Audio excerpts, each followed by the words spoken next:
Coming up in today's newscast, Prince William finishes up his trip to the Holy Land. A national debate on gender discrimination versus religious freedom threatens the future of El Al Airlines. And get your tissues ready because we're about to reveal how an Israeli organization has just helped a little boy feed himself for the very first time.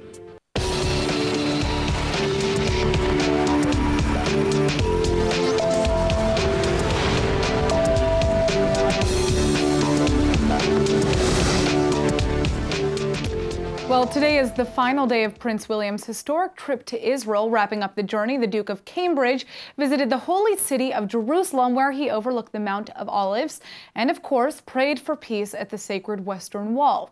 He was even welcomed and allowed to enter the Dome of the Rock, a sacred Muslim site on the Temple Mount where non-Muslims are typically not allowed. This concludes a very memorable trip for Prince William. To date, this is the first official state visit by a member of British royalty to the region in nearly 70 years. Needless to say, the trip was more than welcomed. Prince William also made a personal visit while in Jerusalem. He took time to visit the grave of his great-grandmother, Princess Alice of Battenberg, who is buried at the Church of St. Mary Magdalene. But we'd be remiss if we didn't mention our personal favorite highlight of the journey, a powwow with Israel's Eurovision champ, Netta Barzilai. Spectators jammed the streets trying to catch a glimpse of these two together yesterday afternoon. Though the UK scheduled the trip to be specifically non-political, certain details along the way may suggest otherwise. Yesterday, while meeting with Palestinian Authority President Mahmoud Abbas in the West Bank, Prince William seemingly recognized the state of Palestine by saying this. And I'm very glad that our two countries work so closely together and have had success stories with education and relief work in the past. So long may that continue. And my sentiments are the same as yours in hoping that there's a lasting peace for the region. On top of that, Prince William's official itinerary lists holy sites in Jerusalem as part of the occupied Palestinian territories. A gesture made clear by the fact that Prince William apparently refused to meet with Jerusalem's mayor, Nir Barkat. The United Kingdom may feel that such a meeting would have been a symbolic acceptance of Israel's claim to Jerusalem, which both Israel and the Palestinians see as their capital. Politics aside, though, it's hard to overstate just how thrilled people were to see a real-life actual prince in their midst. Hopefully, it won't be too long before the region gets another royal visitor. Well, moving our focus now to Iran. Ever since President Trump removed the United States from the JCPOA Iranian nuclear deal, a lot has happened. While the remaining signatories try to work out a new agreement, the Iranian regime has resumed uranium enrichment far above what's been allowed, just in case the deal completely collapses. Even more shocking, a nuclear enrichment plant closed since 2009 has just been reopened for this express purpose. Well, with anti-regime protests in Tehran gaining speed and U.S. sanctions soon to resume, many are questioning just how much longer Iran can hold out. Joining us now with more is retired Colonel Dr. Ephraim Khan, a senior research associate at the Israeli Institute for National Security Studies. Thank you for joining us. Thank you, too. All right, so let's start with this, reopened enrichment plant. Not only is Iran bringing in more of this yellow cake, which is, used to enrich uranium, they're also enriching uranium far beyond what they're allowed to. Does this, signify that the deal is dead here? Probably yes, not because of what Iran is doing, but because of what the American administration is doing.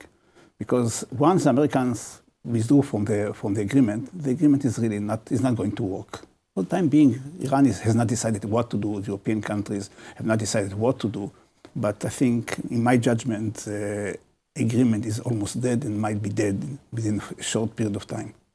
So let's talk about the sanctions then in this case. The U.S. is scheduled to resume financial sanctions, obviously against Iran in August. But is this enough to fight the regime and stop the regime from gaining nuclear power here? If we see what happens now in Iran, in the economic field, I would say, I'm not sure it's enough, but it is a lot of beyond what the Iranians expected to have. Because the economic situation started to deteriorate in Iran already two and a half years ago, before President Trump was elected. Now, President Trump is saying explicitly that he regards Iran as the most important threat in the Middle East to the U.S. interest, to the allies of the United States, above all to Israel. And he decided to fight against Iran. he declared a kind of war against Iran, not in the military sense, but in the economic sense. And this is a major threat for Iran. Well, it's certainly frightening to hear this latest news about what is happening with uranium enrichment in Iran. Thank you so much for joining us. Thank you, too. An ultra-Orthodox member of the Knesset has just promised a boycott of Israel's El Al Airlines if the company removes any male Haredi passengers for refusing to sit next to women. This is the latest development in the massive debate of religious freedom versus gender discrimination, and it's engulfing Israel's national airliner. The situation first escalated earlier this week when 4 male ultra-Orthodox passengers on a flight leaving New York refused to take their seats next to female passengers. The men apparently refused to even speak with female flight attendants trying to help. The resulting debate left the plane sitting on the runway at JFK Airport for over an hour. The airline's crew reportedly did not pressure the ultra-Orthodox passengers to take their seats. In the end, the situation was only resolved when 2 female passengers were reluctantly pressured into changing their seats. This isn't the first such incident on an El Al flight, but this time the outcry caught the attention of NICE Systems, one of the biggest tech firms in Israel. The CEO of NICE quickly announced that his company would no longer do business with El Al or with any company that practices discrimination based on gender, religion, or race. El Al apparently took this boycott seriously and a few hours later promised that next time the airline would remove any passenger from the plane for refusing to be seated next to a woman. Well, now United Torah Judaism Knesset member Yisrael Eichler is threatening another boycott if El Al does just that. According to Eichler, calling this practice gender discrimination is both malicious and anti-Semitic. According to him, no passenger has ever moved seats who didn't want to. But women's rights advocates say otherwise. In fact, there's already a legal precedent in place. If a female passenger can prove that an El Al flight attendant, either in gesture or word, encouraged them to move seats on these grounds, they may be able to sue El Al for upwards of $18,000. So, remember that, ladies. Speaking of gender discrimination, Culture and Sports Minister Miri Regev announced that she's no longer willing to approve the planned Western Wall egalitarian prayer section. Regev, who oversees the construction of the pavilion as chairman of the planning committee, wrote on Facebook that she will not approve the plans due to her guilty conscience. ILTV's Aaron Porras has more on the story. Now, Aaron, where did this come from? Well, that's actually basically exactly what everyone is asking now, and for many reasons. The original plan to build this pluralistic pavilion at the Western Wall's Robinson Arch area was passed by the government back in January 2016, and the fight to get it passed started years before that. But what's especially weird about this latest update is that Regev was herself a big proponent of the space until now. In 2 different posts dating back to 2013, Regev said on her Facebook page that, the women of the wall were just praying according to their customs, that all Jews should be able to pray wherever it's holiest for them, and that to facilitate that, the Robinson's Arch plan needed to be fast-tracked.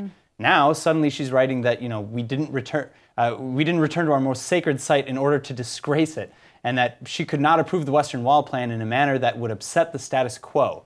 The reform movement's demand to turn the wall into a place where men and women pray together is unacceptable to me or to Jewish tradition.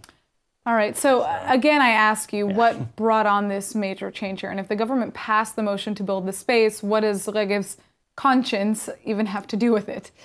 So most attribute the change, sadly and simply, to political pressures. Ultra-Orthodox parties, which make up a large stake in the coalition, have vowed from the outset to kill this plan. And if you listen to Regev's words closely, even she mentioned that she couldn't upset the status quo.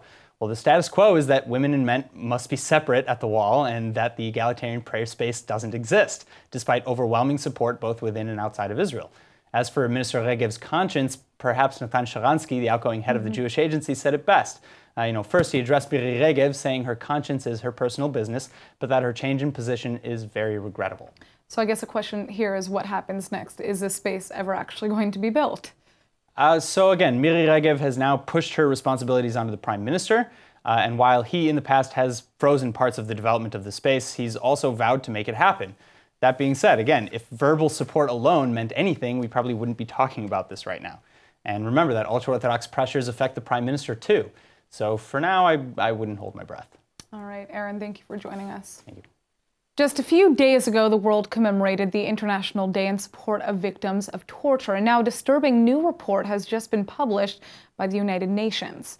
The UN says that last year alone, over 10,000 children were either killed or maimed in war zones across the globe, in addition to countless others who were forced to become child soldiers, raped and violated in horrific ways.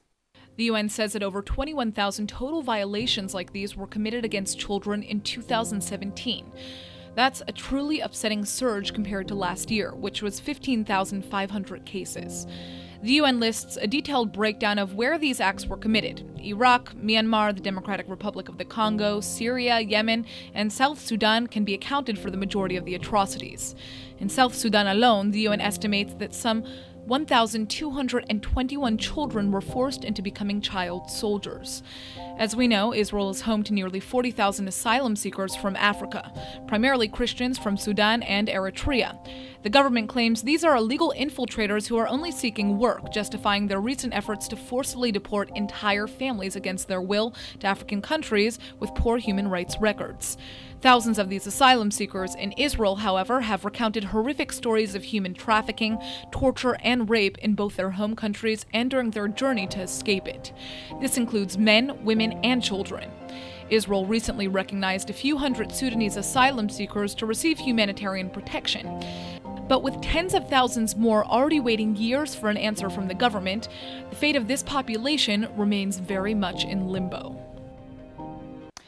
As Tel Aviv gets ready for the annual citywide White Night celebrations, anti-African asylum seekers are preparing a Black Night protest outside the Prime Minister's official residence.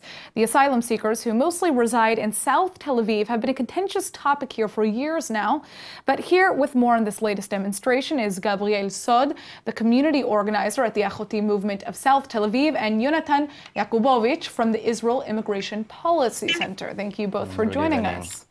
All right, so first of all, I'd like to begin with asking you, Gabriel, tonight's White Night celebration, it gets its name from the fact that Tel Aviv is known as the White City. Why is this protest against asylum seekers from Africa called Black Night? It's funny that you ask that, because actually the organization I represent from organizes every year a night that's called the Black Night that's supposed to happen on the White Night of Tel Aviv, where we celebrate Mizrahi culture and the culture of Southern Tel Aviv. So it's funny that these extreme right-wing protesters actually stole the name for their protest. Yeah, well, I'd like to ask a question that is for both of you now. Why do you feel that these asylum seekers have the right to live freely in this live freely here in Israel? Because clearly this is a very controversial subject for many residents in this country. Yeah, I don't think I'm the one who has to decide who has the right or not to live in Israel. I think there should be a process. There should be a process through which these people ask for asylum, and there should be a government of governmental official who decides where these people can stay or not after hearing their stories. Most of these people come from war-torn countries in Africa, like Sudan. So I think that it's for them to decide. What has happened is that there's no process right now. The Israeli government hasn't processed these people. Yonatan, what is your take on this? Well, it's important to know that the majority of the people who have entered Israel illegally through the Egyptian border have never even submitted an asylum request. So we cannot even say that they're asylum seekers if they haven't requested asylum. In our view, when we research these countries, mainly Eritrea, Sudan, and Ethiopia, while there are a minority of government opposition members or people who belong to sects that are persecuted by the government, the vast majority, as we see it, are migrant workers that can go back home to their countries. And the fact is that over 20,000 people have left Israel in the last 4 years. The majority have gone back to their home country. Now, what I'd like to say is, earlier this week, it was International Day for Victims of Torture. And hundreds, if not thousands, of asylum seekers in Israel have documented their accounts of being tortured, whether or not they've submitted these documents. Does this qualify them for refugee status if they are, documenting accounts of being tortured in camps in Sinai as they're coming to this country? These are just some examples. It's not only about cases of torture. Some of these people are forced into the army for years. So these people are politically persecuted in Iran. I recently met this refugee from Sudan whose uncle was killed in front of him. So it's interesting that you're coming here and then you're giving us all this data, but I wonder if you have actually met these people, right? But again, it is not a matter of me or him deciding who should get this status, right? There should be a governmental process, right? That's what we're advocating from. And that's actually was part of the deal that Prime Minister Netanyahu signed with the UN, a deal which his organization opposed. Jonathan, what is your take? Well, if people were tortured in their country, then they can be refugees. If people were tortured on the way, that's a very sad, and they should receive humanitarian status, but we should also understand that that's a very sad effect of the migration process. If people who are not refugees made the way through the Sinai, and that has a very high humanitarian toll, and organizations that promote open border policy actually promote that sad effect. But I do not deny that there are people, as I say, according to all our research, a minority of people who were persecuted in their country, if it's in Sudan or in Eritrea. But as I said, they are a minority, and we urge the government to process the asylum requests as fast as possible. The majority of these people are accepted as refugees around the world, so that's where this is questionable. But it's also funny that he's saying that he's actually supporting that the government process these people, but when the agreement was signed, his organization opposed it, right? So this is an organization that's actually profiting from the residents of South Tel Aviv, right? The old residents of South Tel Aviv who actually have to deal with this issue. Well, what I'd like to ask here is that, protesters are arguing against the UN's resettlement plan. They're also arguing for bringing back the Cholot detention center in the south, and also are advocating for deportations. But clearly none of this has worked so far. What is the solution here, Jonathan? What do you suggest? Well, I'm not sure it's true that it hasn't worked. We've been able to stop the influx of people entering. We've been able to bring a situation where a third of the people have left Israel. Factually, it has worked very well. But our solution is we promoted the deposit law, which says that we're going to allow these people to work, but their employers will take 20% of their income and put it into a government-run deposit, which they can retrieve once they leave the country, and we hope that will generate an economic incentive that will make sure that the people that can go back home will go back home, while not inflicting a serious harm on people who are. And we urge, at the same time, to check the asylum request as fast as possible. I think I want to respond quickly to just two of the points that he raised. The first one, he's talking about a law that takes 20% of the salary of these asylum seekers, that goes to the government, right? So they're actually making these people poorer. The government send them to the poorest neighborhoods in Tel Aviv. Now there's a law, they're taking their salaries, so you're just making these people poorer. You think that's going to bring a solution to our neighborhoods? And what I think that it's really hypocritical of Jonathan is that he actually said that the policies are working. I don't really know if Jonathan lives in our neighborhoods, but I invite him to come visit us and to see if these policies are working. All right. Well, unfortunately, we've run out of time here. Thank you both so much for joining us. Thank you. Good evening. Good evening, Jonathan. All right. Birds do it, bees do it, and yes, even 11,000 years ago, humans made love too. How do we know this for sure? Well, for one thing, sexual intercourse is literally how our species reproduces. But about 80 years ago, archaeologists found the first ever piece of evidence that yes, lovemaking was happening back in ancient times too. A sculpted figure discovered near Bethlehem is believed to be the oldest known artistic expression of human sexual intercourse. The figurine was chiseled roughly 11,000 years ago by Natufian cave dwellers who populated the modern-day Judean desert. Natufians are a crucial part of human history. Many believe that it was the Natufians who first stopped nomadic wandering and discovered how to cultivate crops, domesticate animals, and even turn dogs into man's best friend. All that downtime is apparently what gave the Natufians so much time for artistic expression, as evidenced in this ancient statue depicting sex. But what's really interesting here is what isn't sculpted. The two intertwined bodies are faceless, seemingly genderless, and depending on how you hold the statue, either quite phallic or quite feminine. Some people look at it and see two lovers, others see either male or female genitalia. Well, fast forwarding to today, that's probably why this ancient art has just been named the centerpiece of a major LGBTQ art tour in the UK. Whether they're man and man, or woman and woman, this ancient relic is a timeless depiction of not just sex, but the entire analogy of love in all of its shapeless forms. And Brits are now about to get an exclusive look at this testament up close, as part of an exhibit called The Desire, Love Identity, Exploring LGBTQ Histories Across the Country. Get your tissues ready, my friends, because this story is definitely a tearjerker. 8-year-old Yusuf has never been able to eat on his own because of severe disabilities affecting his hands. But now, all thanks to a nonprofit hospital in Jerusalem, the little guy has finally been able to take control. Take a look at this cutie feeding himself all on his own for the very first time. Yusuf wants to be just like his friends, but he has a debilitating bone disease that makes it difficult for him to bend his joints and hold simple items like a spoon. Because of that, he hasn't been able to feed himself on his own. But the nonprofit Pediatric and Adolescent Rehabilitation Center Aline has just figured out how to change that. All it takes is a combination of an aluminum structure, a spoon, a plate, a few electronics, a 3D printer, and last but certainly not least, a wheel that little Yusuf can turn.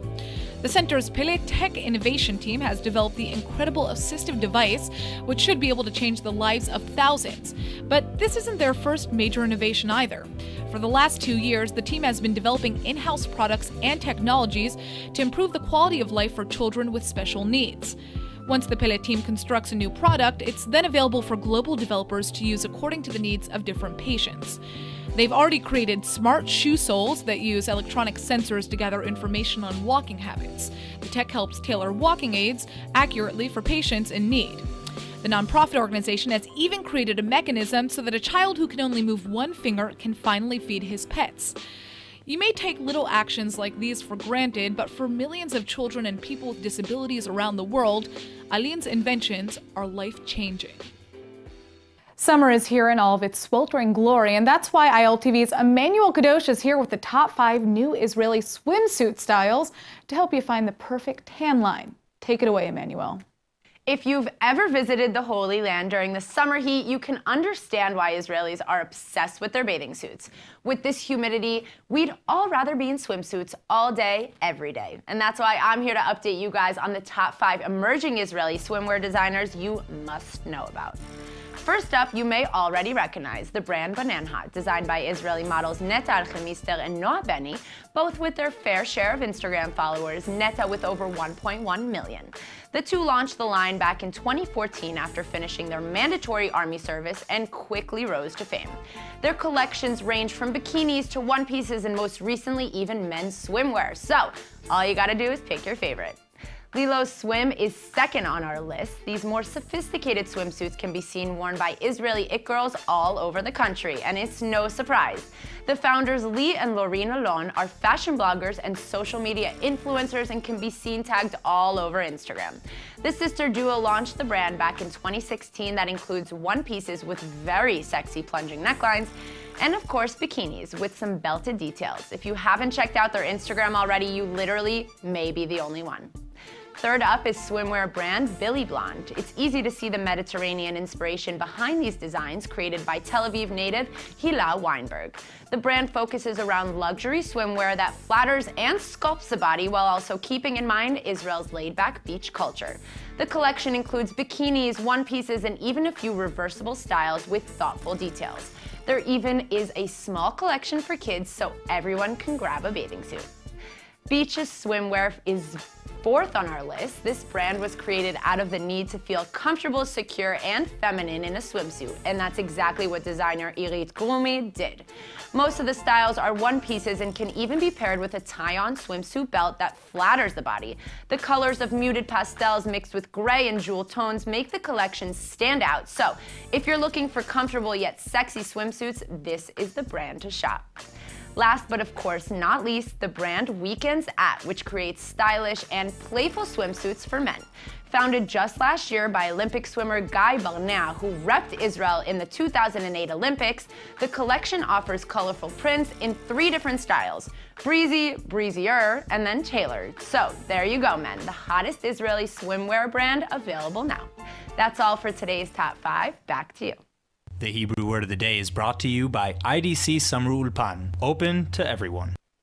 And now for our Hebrew word of the day. Who doesn't love to go shopping? There's nothing like wearing a new outfit that you've just purchased. So today's word is liknot, or to buy.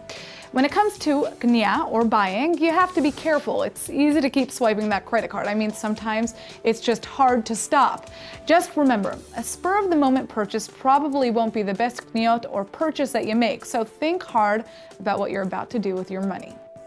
All right, let's go ahead and take a look at the weather forecast. Tonight should be partly cloudy, but warm with a low of 76 or 24 degrees Celsius. Then over the weekend, temperatures are expected to drop slightly to a high of 83 or 28 degrees Celsius. All right, that's it for today's news. Today's exchange rate is 3.64 shekels to the American dollar. Remember to sign up for our daily newsletter at iltv.tv. And don't forget to follow us on Facebook at Israel English News and on Twitter at ILTV News. I'm Natasha Kirchuk, and thanks for watching.